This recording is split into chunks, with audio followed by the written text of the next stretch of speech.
Welcome back to the Scene podcast. This episode and this podcast is proudly brought to you by Sked Social. Start your free 14-day trial now. Today's guest is Sal, founder of Ampersand Social.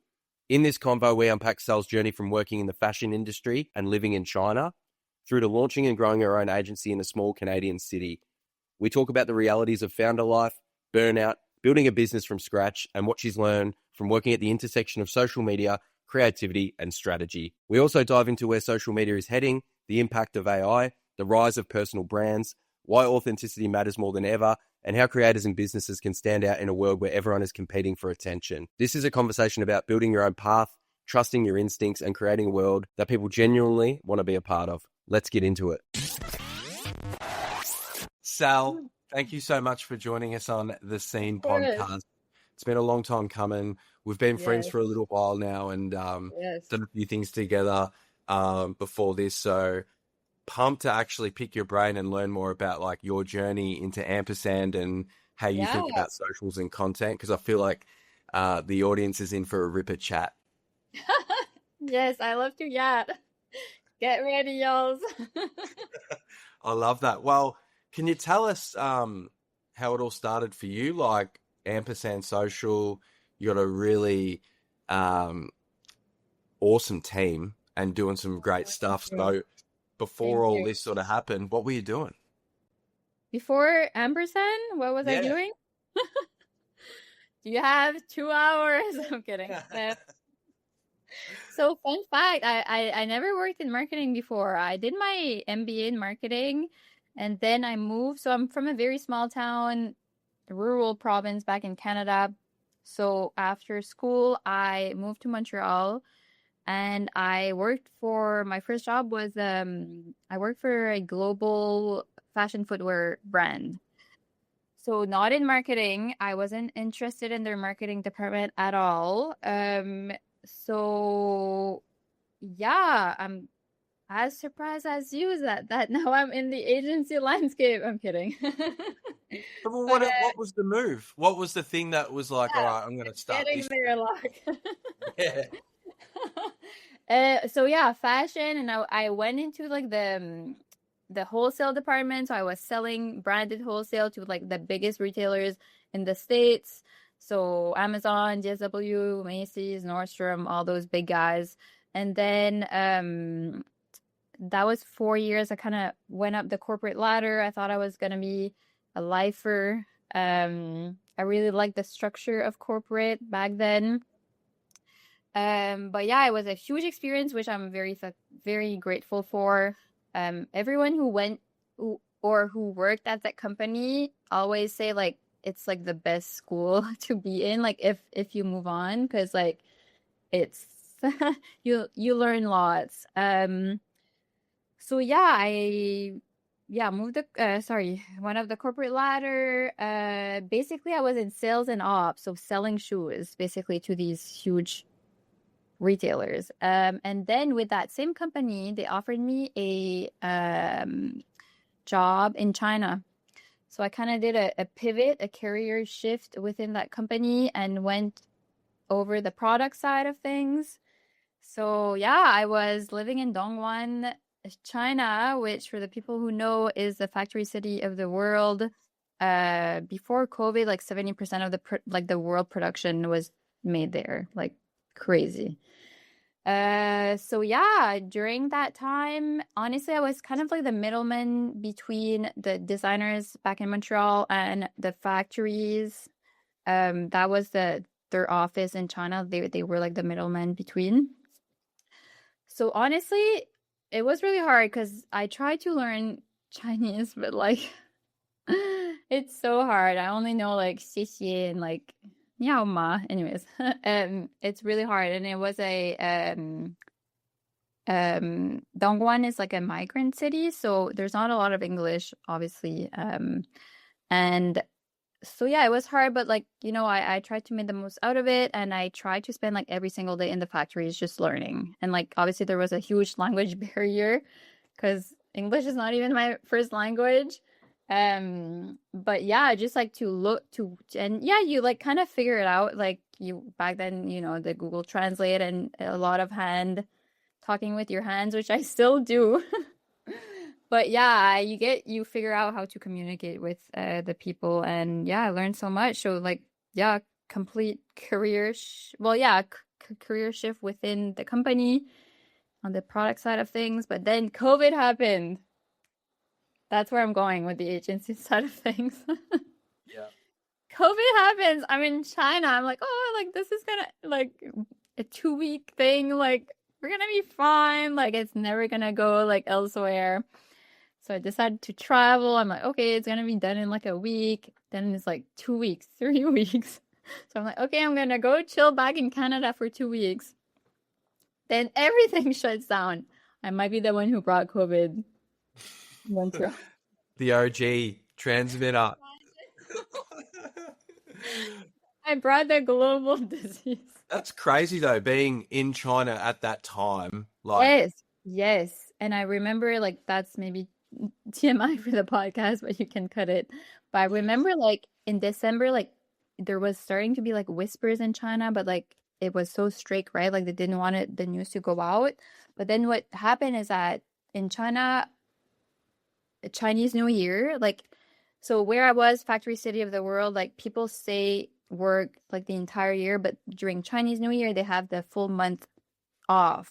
So they go travel back to their hometowns. But if 1 billion people travel, that's why it spread. So yeah, it was crazy time. So anyways, I literally like have a backpack. I'm like, peace out. I'm gonna come back in 2 weeks. I literally have like one pair of jeans, a t-shirt, and like I brought nothing with me because I was like, okay, like no, everything. I had an apartment there. Like the goal was kind of to like move there, honestly. Like the goal of that switch was to like potentially get promoted faster and stay in China a bit. And yeah, got back to Montreal, about to board the plane, and then they're like, look at the passports, and they're like, China just like banned entry to foreigners. So I was like, oh my God.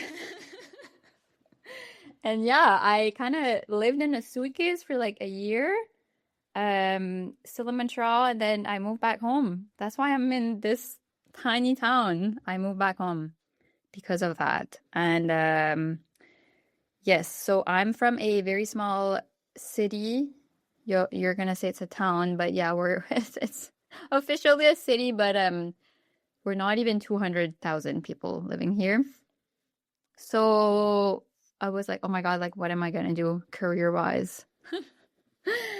And I had like 2 odd jobs before launching my agency. And then yeah, randomly I had like a haha moment, and I was like, oh my God, I need to do this because like here people are not gonna like that I say this, but like we're kind of like behind like any small town. But yeah, like with the TikTok boom and stuff, I was like, why is not all these smaller businesses like more on social? So that's how it started, really.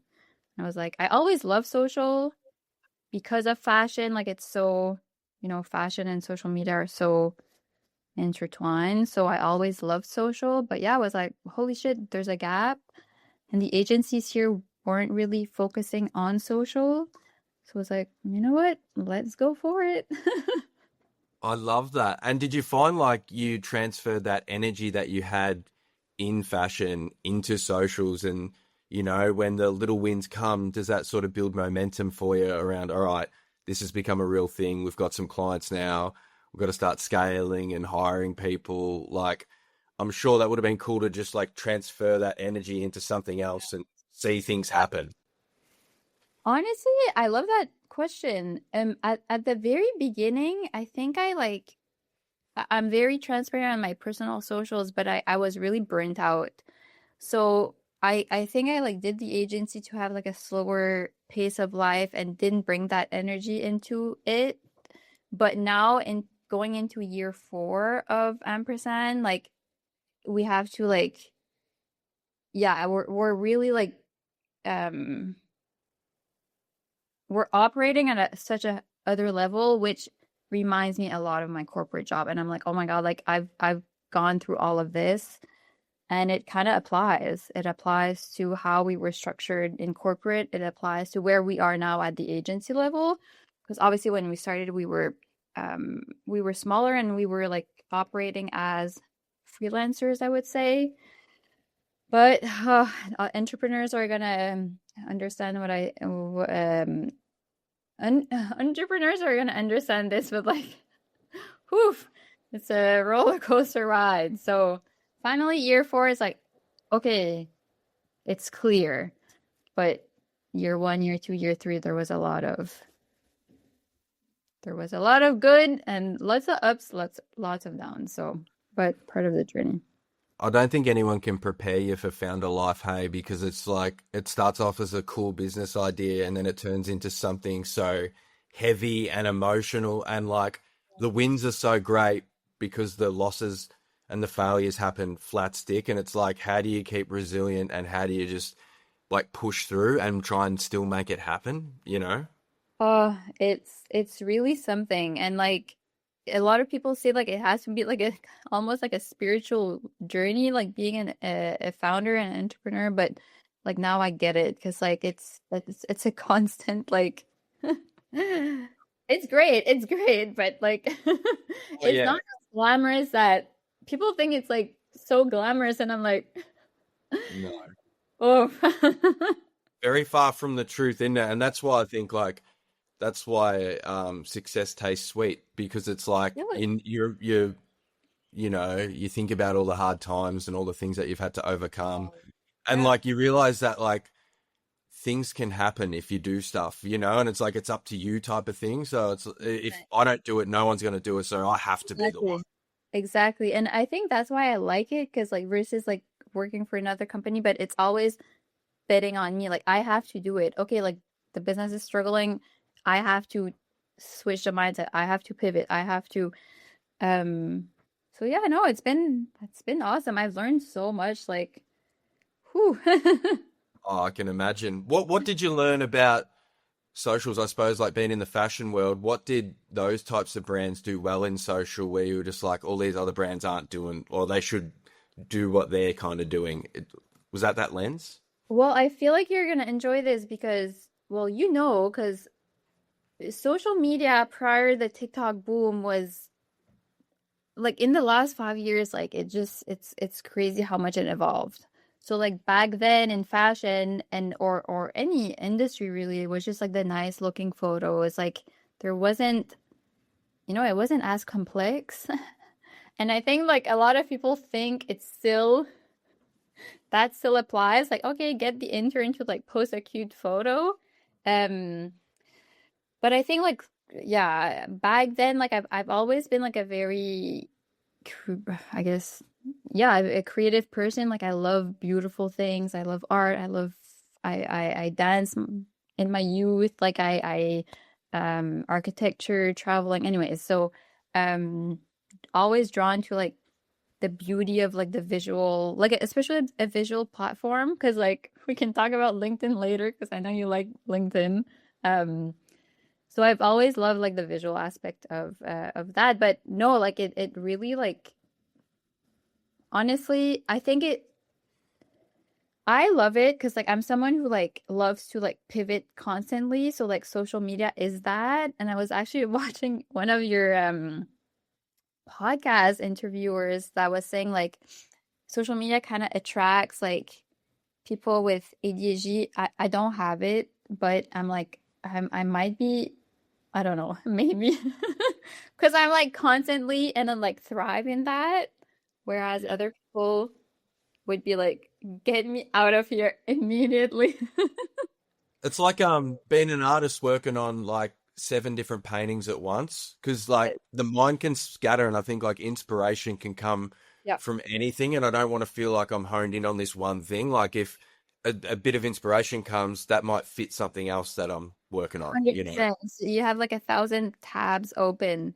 Yeah. So yeah, that's why I also like I'm kind of like derailing from the question, but you have to be like you have to put boundaries because it's very easy to burn out in this industry. So what boundaries have you put in place over the years or what have you learnt like the hard way where you've just been like, all right, I've gone way too hard and now I just need to really cut it back? Log. I'm terrible with boundaries. Like Oh my God. I'm just learning that now and I'm almost 35. Like I've never had boundaries in my life. So I guess social media helped me figure that out. But it's really the mental load. And like I had a aha moment not long ago and I was like, okay, I already have my mental load, but then I had like we were a really big team. Anyways, lots of restructuring. Now we're back a very small team in order to prepare for the scaling. Anyways, but yeah, just with that and with social media and then with being a founder and then like I'm a it's like I'm I always tell my Gen Z staff like thank God I'm your boss because like no offense to Gen Z listening here, but like are you a Gen Z lock?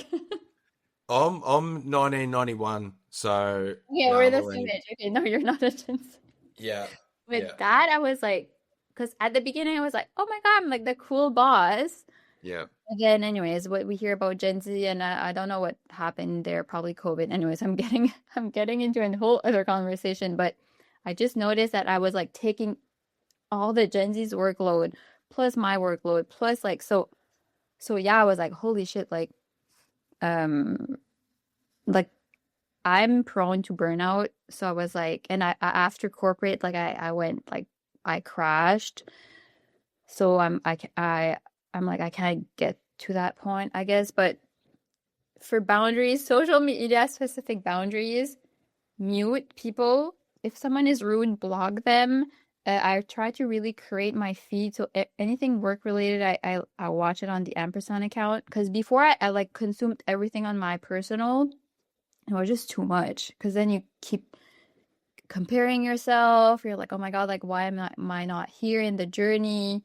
Oh, I should do this. Like it's so I found to like yeah, separate like my personal and work. That's been helpful.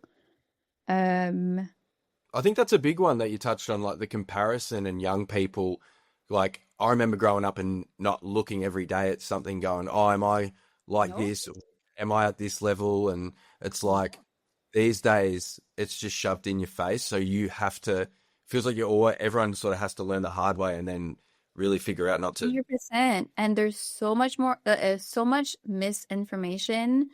And like, you're gonna laugh, but my team's gonna laugh too because I'm the most gullible person ever, okay? Me too. But then I like at one point, like I got like almost like desperate in like the entrepreneurial journey because I was like, oh my, we need to do this, we need to do that. Because like, and then I was like, I need to stop. Like, there's so much. Anyways, someone gave me great advice, and I was like, holy shit, it's so true. Like, there's so much misinformation, but I'm the one who like believes in everything, and so yeah. Well, and like stories in your head, and it's like making, and it's just like, all right, how do we strip it back? And I've found like going into things a bit naive sometimes helps, Yeah. where you're not really thinking about other people, like especially competitors. I feel like a lot of people think about competitors, where it's like I just think about what's cool in for what we're kind of doing, and I feel like it sort of helps with. That's healthy. That's healthy. Because I'm trying to do that today. But in the past, like I've compared myself a lot. And I'm like, why? Like, what's the purpose? Well, you're right. It's all like it's curated stuff. Like we do it ourselves with our business and our stories and that. And now it's like, all right, how do we share the actual realities and be vulnerable without it being performative as well? It's like, Yes. how can Yes. we show up and tell the truth, but without it feel like we're on a stage? And I think like that's the hard balance, I reckon, with storytelling and founder stories, I Yeah. suppose. And I feel like it honestly, like yeah, I was kind of worried. Like again, there's a lot of fear mongering with like AI and everything, and especially like yeah, people are like their agencies are gonna die. Like you Yeah. have no jobs tomorrow. So at one point I was like, holy shit, like I need to close. But yeah, I was being dramatic. But back to like I know like authenticity has been like a trendy word for like the last few years. People are like, oh, like you have to be yourself, blah blah blah. But like I think like in the next period or next few years of social, like we're really gonna see that shine through. And I think it's gonna help like filter out some weeds. Because look, like maybe you're gonna agree with this, but I find like things are starting like, okay, like let's say like founders, like female founders, they're all starting to look the same, sound the same, and like that's not me being judgmental, it's just an observation. So I'm like, okay, like I'm just and craving like the uniqueness. Okay, but like what makes you, and I'm saying female founders because like that's what I see on my feed, but like it can be anything, right? Like content creators or whatever, or but yeah, I think that like even like the content creators or like the influencers that are really gonna stand out in the next few years are really the ones who like create their own, it's like their own world, and we're invited into their world. For over the last probably year, I would say, you've really seen successful people build worlds around what they're doing and not waiting for permission to do stuff. It's like just owning it from the start and creating something that you genuinely enjoy and passionate about. So I feel like that's kind of the way the future's going in terms of just like if you're building stuff from scratch and you're trying to make something happen, it's like don't wait for anyone. Hey. Yeah. Yeah. 100%. No, I feel like you're gonna relate. I feel like we're very similar in that sense in the social media landscape, but I think the last decade was very like trend heavy and like and yeah, people did build like very successful personal brands, but it was very like work related only, like very like hustle, like all the gurus, and yes, like they achieve massive success, but I really think like people are tired, and obviously with the AI that's been evolving like crazy in the last few years, and especially in the last year, you're starting to see like and we can discuss that later, but I think the next decade will really be for like personal brands will still be like super important, but it's really to like build a world like people like humans were we have layers, right? It's not just work and all this. Oh, I did 2 million in sales like this month, like that's awesome, but like I feel like it's just that right now, or like the last decade has been just that. So I feel like we're in the transition, like, and I feel like a broken record because I always say like, yeah, it's all about authenticity, but like I feel like the next decade will really be about that. And I think maybe like AI kind of accelerated that. But yeah, I still do all this to say I still really do believe in the power of a personal brand. But I think that again, like humans were very layered, we're complex, there's depth. So I think then the next personal brands that will be huge, or I hope that the ones that will be huge in the next decades are the ones that are more human. Yeah. Yeah. And I think it's best to like if a personal brand, it should feel personal. It's about your interest, and it's like if opportunities are going to come, wouldn't you want them rather in your wheelhouse and something that you enjoy? So it's like, I think it's the self-discovery phase of really figuring out like, what are the things that you're interested in, not pigeonholing yourself into a certain area. You know what I mean? It's like just exploring who you are. And then I just think if you set yourself up like that, like your true identity, like better opportunities will come that'll feel way more personal to you. And like building a personal brand, I think that's what it is. It's like really thinking about how you communicate, what you want to be known for, things you enjoy, things that give you energy, like, and like a room for experimentation and doing things that are maybe outside your comfort zone. So it's not just, yeah. Thank you. Yeah. Because I think like, yes, 100%. Like if you're building a business, a personal brand can become a business and can become a huge business. And I understand like it's very important, like the positioning and the perception of what you are or what you're trying to do. But yeah, I just feel like lately, especially lately, like I obviously like I overconsume like you, like I'm we're chronically online, right? But you're starting to see like the huge content creators with I'm not gonna say names, I'm not gonna start drama, but huge content creators with like 5 million followers, and you read the content, you read the copy or the newsletter, or you just hear what they have to say, and I'm like, this is so not genuine, but they kind of try to make it sound genuine, like it's a very vulnerable story, but I'm like, yo, like this is, you can sense it Yeah. more and more, I feel. Performative. I hope it evolves to something better, and like just, I don't know, room for more kind people, and like the weirdos and the silly people, and I don't know, I just feel like, yes, all creators are, they're all doing, in again, like it's kind of like being the devil's advocate, but because they are obviously massively successful, so obviously they're doing something right, but more and more they all start to sound the same. I think that's the biggest thing for me. 100%.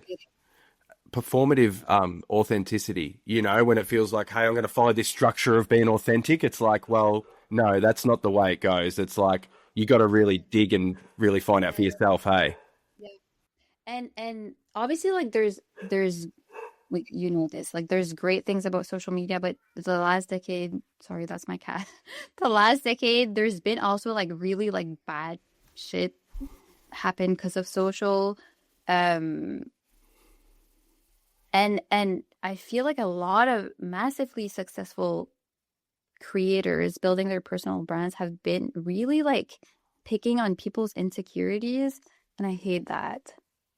I really don't like that. So anyways, I hope that the next decade, again, I do believe, like, this is my livelihood, so I do believe that having a personal brand in this day and age, like, you kind of have to, and like, why not? And I think that's where, like, I always come back to, because I'm always like, oh my God, do I want to do my personal brand? And I'm like, this is so cringe, like, and I have all these opinions, right? But I'm like, no, like, we need more kind people. We need more people who are, I don't know, yeah, I just want to see, I'm not saying that in a weird pretentious way, but more people like me, or I don't know, like my community, I guess.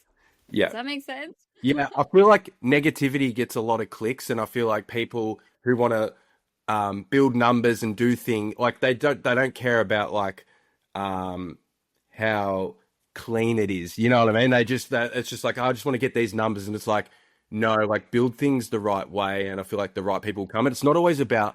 I think the change of numbers is gone. It's like it's not about how many followers, it's not about how many all this sort of shit that used to matter. It's about like the genuine connection you have with your audience. That's what matters. The quality of who you're trying to talk to. Yeah, yeah, yeah. And I usually like, I do really like Gary Vee, like, Yeah, me too. yeah, he said something in his podcast with Emma Grady a few days ago. But he was like, the next decade will be for kind people. And I was like, thank God. Like, thank God. Yeah, Thank you, Lord. yeah, I hope yeah. you're right on this one, Gary Vee. Well, positivity, it's just not as sexy, I suppose, on paper, but I think like the effects that you have, I just think it's a better way to do things. Like just personally, it's like, you get older and you're like, I want to look back and think, oh, I done things.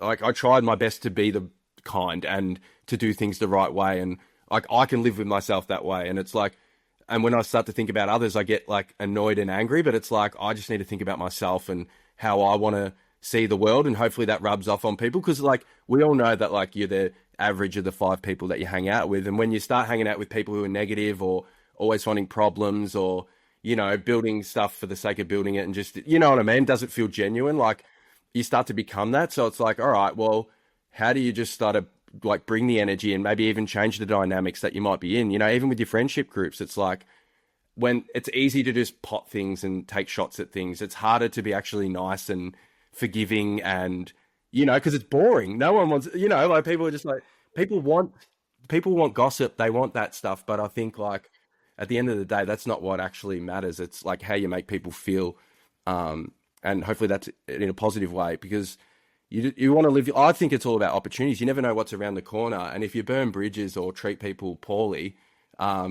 it's very hard to get back and do what you want to do. Or there's always going to be a time when you're climbing up the ladder and then you're falling down. So it's like you got to be nice and you got to be friendly. 100%, 100%. I mean, I think you know it, but I believe in that so much. And I think too, like, just like back to the personal branding and I've been, it's interesting that we talk about this, but because I do have mentors and I do have business advisors, and I'm being told constantly, like, you overshare, and I'm like, okay, like, I get it, and it's okay, like, it's a constructive criticism, but at the same time, like, that's the reality. That is the reality of building something. I can't, like, to me, it's like, it's just really important to show that, like, especially as a woman in business, like, and as a white woman, like, like, I feel like this sounds really cheesy, but I feel like that's kind of like a duty. Like, I cannot just sit there and pretend that, like, I'm living this glamorous life and, making millions. Like, no, like, we all start somewhere. And I feel like that was the, like, bad side of social media in the last decade, is that we see all these people popping up and we think they're like overnight success, and we're like, holy shit, like, why am I not there? But oftentimes those people have been working 10 years, 15 years, 20 years. Yeah. So yeah, it's like the duality, right? You're a Gemini. Yeah. You get the duality. Duality in everything I do. No, 100%, 100%. And it's interesting to see where social's going to go to in the future. It's like, how are people going to leverage it? How are they going to think about social? Like, for me, I like my personal Instagram is just like, I treat it like a catalog kind of thing of just like, if I look back, like, this is what happened at this moment in time, whatever. But I think, like, for business and building stuff, I think it is important because, I think everyone's just over the manufactured, curated feed and grid and stuff, and they're more just keen on, like, actual stories. And I think there's an art to being vulnerable too. It's like, how do you be authentically vulnerable, and it's like, it's hard to capture that, I think, like when you truly feel something. Like, when I'm angry, I find it hard to to do front face to camera and record. Like, I can't do that.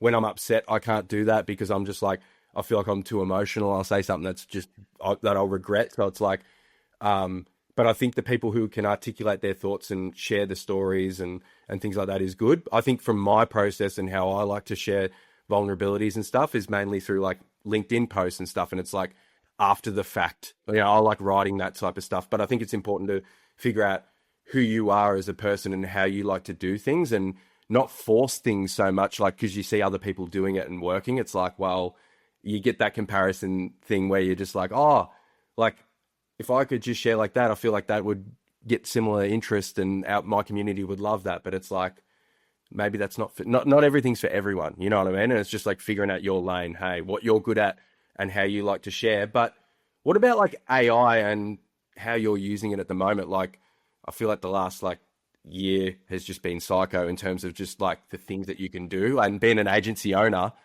are you just like, what, like, it's hard to plan, isn't it? Because you don't know. Again, I think there's great things with AI, but look, we're gonna be optimistic here. I am an optimist, so I think that honestly for an agency, it's been really helpful, and a small agency, like, as you know, like, social media content creation is so time consuming. It's so time consuming, and I think if you use AI in the correct ways, it really helps. Yeah, it helps you be more efficient, more faster. It really helps to build the systems in place to kind of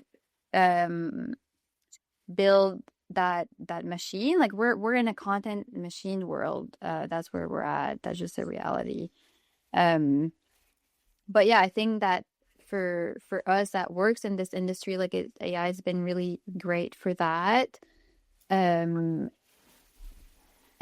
but obviously, like, there's negatives to it. But I really think, and you see it, I really think that there's gonna just be like a cert, like now, like everyone can be a business owner, everyone can be a content creator, everyone can own an agency, like especially speaking on the agency landscape, like there's gonna be more agencies than ever, but I think AI is kind of gonna filter the weeds out and like the people who at the end of the day, it's like you need to have grit, you need to have perseverance, you need to, you know, have a good attitude. So I think it's gonna filter the weeds out. Anyways, I hope. And I think people are starting to feel like what is AI slop, right? Like we're fed so much of it, and consumers are smart. Like we're in an information, like we've never had so much information at the tips of our fingers. So um I don't really think you can like trick your consumers anymore. Like Yeah. Yeah. It's like just, like yeah. 10 years ago you wouldn't like our customer doesn't know this. Um, but yeah, I don't think we can think that way anymore. I think experience too. Like if you've been doing something for a long time, I think it just makes you better at what you do. And there's going to be, yes, more people, more templated stuff, but you're starting to see like the people are drawn more to like the messy photos, the messy things where it's just like that. I'd rather see something like that than like this perfectly, manufactured post that just like, yeah, I, I I hate it. Like, okay, don't get me wrong. There are some AI artists that I'm like, holy shit, like wow, like they create like an imaginary world, and I'm like, this is art, 100%, sure. But then some agencies use it for their visual work, and I'm like, and there it's just I'm like, how is this good? Although you're gonna laugh at this, but you know these like weird like it's always like an ad for like a health supplement, and it's like these like little things that talk. I could watch those like for hours. I'm like, this is so entertaining because it's just so bizarre. But that's the exception. it is like that though, honestly. And it's weird. It's weird because I do appreciate AI stuff as well, but I sort of treat my stuff as more like a mentor, therapist, everything where it's just like training up these things to make it like personal and how you are and just like and it's about asking the right questions. It's like anyone can use the thing, but it's like what questions are you asking, what prompts, how do you think? And it's I think it's really gonna it's crazy because like I can't remember what we did before AI. It was like we had to think about this. We actually had to read these big dense books if we wanted to learn something. So it's like it can accelerate our learning. And if for curious people, I think it's amazing because it's like you can literally just you can never be bored now. I don't think you can be sit at home and be bored anymore. And you constantly know.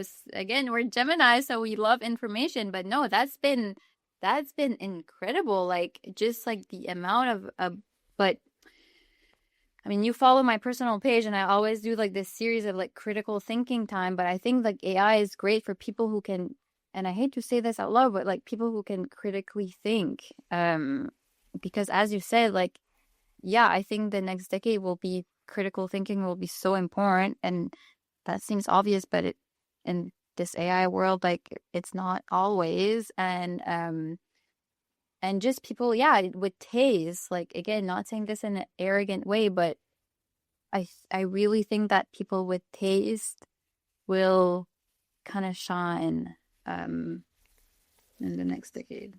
That makes sense. That makes sense. And you know what else makes sense? We've got a new segment called Fast Five, and we're going to end this podcast chat with 5 questions. Your first thoughts, whatever pops to your mind first, we want that answer. Oh, I promise it's cruisy. This one's nice and cruisy. What's your coffee order? oh my God, I'm boring. Australian people won't know this, but I go to Tim Hortons and I get a small coffee with 2 milk. But no, just a filter coffee with milk. I've never Yeah. tried. I love filter coffee, but I've never had it with milk. No, like with oat milk. Like I can't have a black coffee. No, Like I need to try that. bitters. Need to try that. Like that. I know Australia like big on the coffee scene, but I'm a wimp. I get too anxious if I drink too much coffee. Tim Horton donuts are good too. Yes, they're Yes. excellent. What's your favorite song at the moment? Oh my God. I've listened to the new Ariana Grande song. I don't even know the name. That's how boomer I am. But yeah, that's been on repeat. I like it. I like it. Favorite account to follow? Oh my God. Okay. I'm just a randomest person. All my favorite content creators are all political content creators. But big shout out to Zoran Mamdami's team. Like, holy shit. I don't know if you follow them, Mayor of New York. Their social media. And it doesn't matter, putting politics aside, like, wow. Yeah, Wow. we'll suss that one out. Favorite person you've ever worked with? What do you mean? Anyone you want to shout out that you've worked with now, or maybe in the past, where you're just like, they were so good. I feel like I've been really lucky. I'm gonna be lame and cheesy, but I've been really lucky with the people that I work with. So big shout out, you know who you are. I love that. Don't want to upset anyone there. I like that. Sarah's good though. I love her. Pet peeve. Last one. Pet peeve. What annoys you? Oh my God. I'm laughing because like all the things are political. I really like I get really triggered with like I don't know, people who think they're all that and they're just yeah. Like overconfidence. That's so weird. Yes. Yeah. Yes. Yeah. Shall Arrogant assholes. We Oh, can that's be a good one. I like that. Well, Sal, that's a good way to finish the podcast. I've loved every second of this chat, and there's no doubt we'll have to get you on again soon because yeah, you're a weapon, and we love yes. your work. Side note, but it was so funny. But Sarah today was like, I was like, yeah, like I don't know, like I'm so not in the day to day anymore, and she was like, yeah, like just tell them to like ask me, and I was like, yes, for sure. So, anyways, if you wanna deep dive, of everything social media management, Sarah's your girl. Sal, thank you so much. Loved it. It was fun.